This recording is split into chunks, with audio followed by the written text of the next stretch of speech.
Cette semaine, dans Carnet de santé, focus sur les maladies tropicales négligées, des maladies presque absentes du programme d'action sanitaire mondial qui touche pourtant plus d'1 milliard de personnes.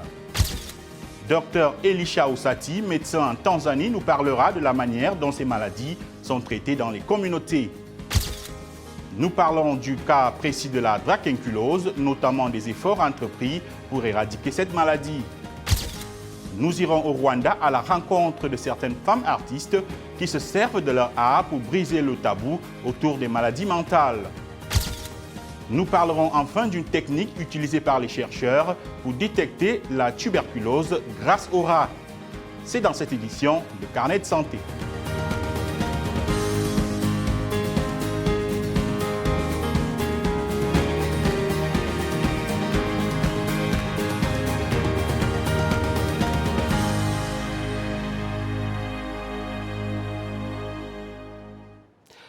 Salut à toutes et à tous, bienvenue dans cette nouvelle édition de Carnet de santé. Les maladies tropicales négligées constituent un groupe diversifié de 20 maladies qui sévissent principalement dans les zones tropicales où elles touchent plus d'1 milliard de personnes dans les communautés les plus pauvres. Elles sont qualifiées de négligées car elles ne sont pratiquement pas prises en compte dans l'action mondiale en faveur de la santé. Même aujourd'hui, alors que l'on met l'accent sur la couverture sanitaire universelle, ces maladies bénéficient de ressources très limitées et ne sont suffisamment pas prises en compte par les organismes de financement mondiaux. Le 31 janvier dernier, l'Organisation mondiale de la santé a célébré la journée mondiale consacrée à ces maladies. À cette occasion, le Centre Carter, basé ici à Atlanta, aux États-Unis, a souligné les progrès continus dans la lutte contre l'une de ces maladies, la dracunculose, et la manière dont les pays africains s'efforcent de débarrasser du virus responsable de la dite maladie, le ver de Guinée. Ken Farabo de la VOA nous en dit plus. Le récit est de Thierry Kaori. Les infections par le ver de Guinée se comptaient par millions dans les années 1980. En 2021, seulement 15 nouveaux cas ont été signalés et en 2022, on a eu un total de 13 cas. Cela ne semble pas être une grande réduction, mais lorsque vous avez affaire à de très petits nombres dans des zones très éloignées, nous le prenons comme un énorme pas en avant. Adam Weiss est le directeur du programme d'éradication du ver de Guinée du Centre Carter. Lorsque son organisation, fondée par l'ancien président Jimmy Carter et sa femme Rosaline, a commencé à mener des efforts pour débarrasser le monde du ver de Guinée en 1986, le parasite existait dans 20 pays. En 2022, seuls 4 pays ont signalé de nouvelles infections du ver de Guinée chez les humains. Nous avons eu 6 cas humains au Tchad, 5 cas humains au Soudan du Sud, 1 en Éthiopie et 1 en République centrafricaine à la frontière avec le Tchad.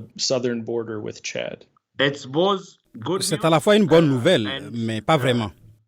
Le docteur Zerehun Tades est le représentant principal du Centre Carter en Éthiopie, pays qui est sur le point d'être complètement éradiqué.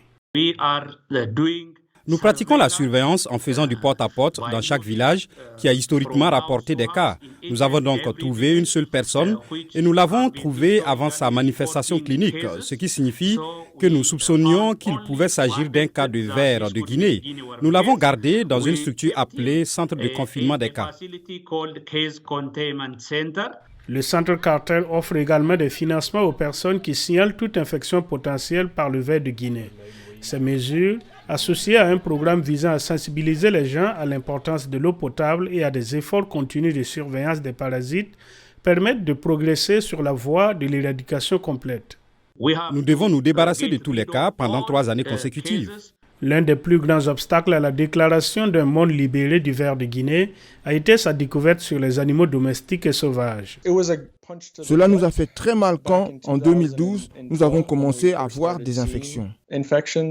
Mais après des années d'augmentation spectaculaire du nombre de chiens et de chats porteurs du parasite dans les villages reculés, 2022 a montré des résultats encourageants.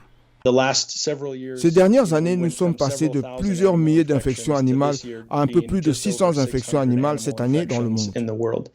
Mais le chiffre magique de l'effort global d'éradication est 0 cas chez les humains et les animaux. Nous devons nous débarrasser de tous les cas pour répondre à la définition de l'éradication. Nous sommes dans la dernière phase, qui est la plus difficile. Si l'effort est couronné de succès, le ver de Guinée ne serait que la 2e maladie éradiquée de la planète, Mais la première par la prévention, puisqu'il n'existe aucun médicament pour traiter les infections et aucun vaccin pour les prévenir.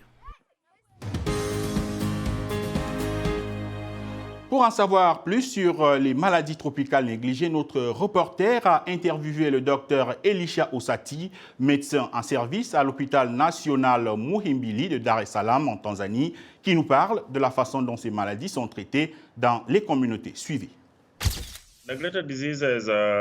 Les maladies négligées sont d'abord nombreuses. Il y a beaucoup de ces maladies dans le monde. En Tanzanie, nous en comptons 5 et chacune a une modalité de traitement différente, mais la plupart du temps, le traitement est constitué d'antibiotiques et de médicaments antiparasitaires.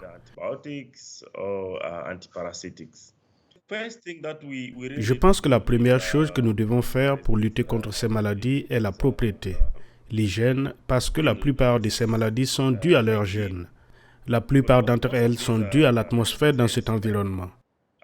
Par exemple, le trachome, les mouches qui agissent comme vecteurs vont pondre leurs œufs là où elles se trouvent.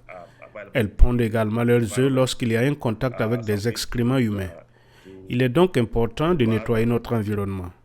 C'est l'une des mesures qui peuvent nous aider, ainsi que l'éducation sanitaire, pour que les gens apprennent à se laver les mains avant et après avoir mangé. En ce qui concerne la transmission, le trachome, par exemple, ne se transmet pas de la mère à l'enfant, mais il peut être transmis par la mère qui s'occupe de l'enfant. Si un enfant a aussi le trachome, il peut le transmettre à sa mère.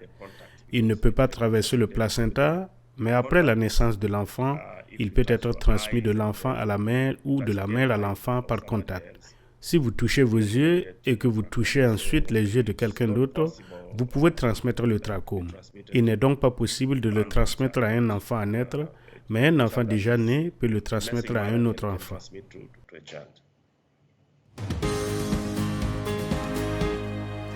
Au Rwanda, une enquête sur la santé mentale menée en 2018 a révélé que la prévalence de plusieurs troubles mentaux est supérieure à la moyenne mondiale et est particulièrement élevée chez les survivants du génocide de 1994.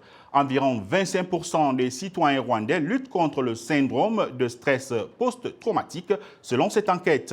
Et pourtant, discuter des problèmes de santé mentale est encore tabou chez de nombreux Rwandais en raison de la stigmatisation. Dans ce contexte, 10 femmes artistes plasticiennes ont organisé une exposition de 2 semaines à Kigali, baptisée Walk With Me, afin de sensibiliser sur la santé mentale. Gabi Dorsil nous en dit davantage. Cette exposition, Walk With Me, à Kigali, au Rwanda, reflète les réalités de la vie pour certains patients souffrant de complications de santé mentale et envisage les moyens de venir en aide à ceux qui sont vulnérables.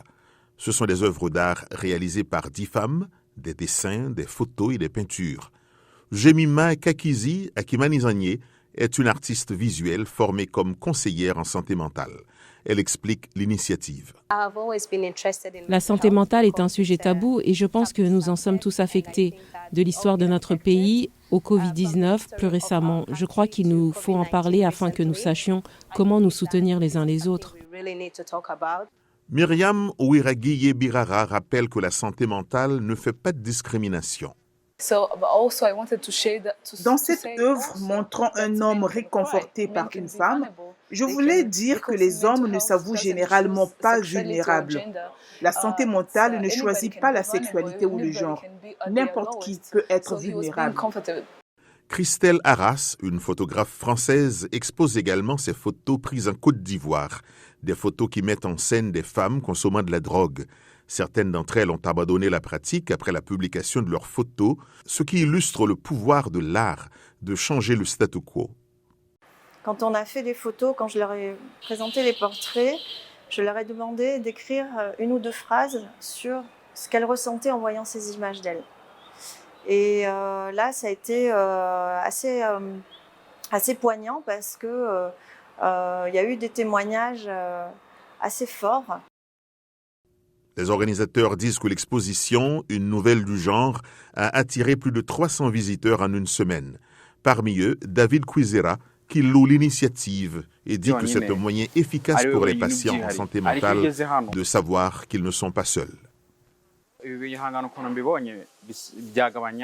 Les œuvres d'art que j'ai vues ici peuvent réduire les problèmes de santé mentale, car normalement une personne ayant ces problèmes a peur de parler ou pense qu'elle est la seule à avoir de tels problèmes. En arrivant ici, vous constatez qu'il y en a d'autres qui ont des problèmes similaires et vous apprenez qu'il y a aussi des gens qui pensent aux personnes ayant cette vulnérabilité. Je crois que tout cela peut aider à soulager la dépression. Le docteur Jean-Pierre Ndagijimana est un expert principal en santé mentale qui se concentre sur la formation à la régulation du stress. Il dit que les données récentes sur la santé mentale au Rwanda sont alarmantes.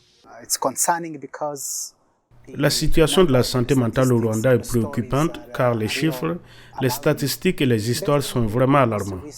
Sur la base de la plus récente enquête nationale sur la santé mentale au Rwanda qui a été menée en 2018, en termes de troubles dépressifs majeurs ou d'épisodes dans la population générale, la prévalence était de 12%, alors que pour les survivants du génocide, elle était de 35%. C'est effrayant, c'est le moins qu'on puisse dire.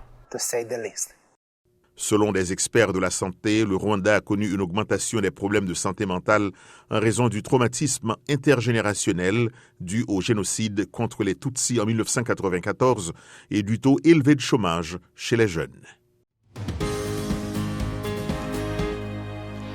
Dans des laboratoires en Tanzanie et au Kenya, des rats sont entraînés à détecter la tuberculose. Déjà connus pour leur capacité à retrouver des mines, ces rongeurs pourraient désormais transformer la manière dont est dépistée la tuberculose. Les précisions avec Dili Diko.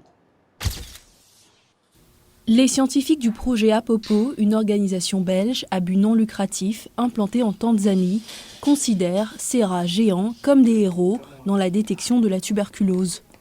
Le programme Apopo est connu pour avoir entraîné des rats à trouver des mines antipersonnelles, mais leur apprendre à détecter la tuberculose était un terrain inconnu lorsqu'ils ont commencé à utiliser le programme en 2008.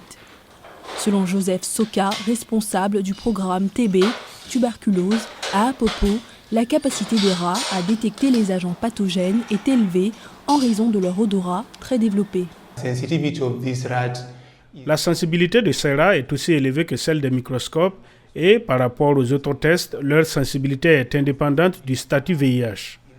C'est-à-dire qu'ils peuvent facilement identifier la tuberculose chez les personnes vivant avec le VIH, sachant que pour les personnes vivant avec le VIH, il est très difficile d'être diagnostiqué par le test standard, y compris le GeneXpert avec microscope. Aujourd'hui, ces animaux travaillent dans 21 centres médicaux de Dar es Salaam, la capitale de la Tanzanie. Pour l'approbation de ce procédé par l'OMS, un taux de précision de 90% est requis. Pour l'instant, le taux de détection se situe à 75%, mais de nouvelles études sont prévues. Selon Daval Shah, médecin vétérinaire chez Pathologist Lancet Kenya, les techniques de laboratoire conventionnelles peuvent prendre de 2 heures à 14 jours par échantillon, selon la technique utilisée, alors que les rats peuvent tester 50 échantillons en 2 heures. Les rats sont des mammifères comme nous, les humains, mais la différence entre nous et les rats est que nous avons moins de récepteurs olfactifs.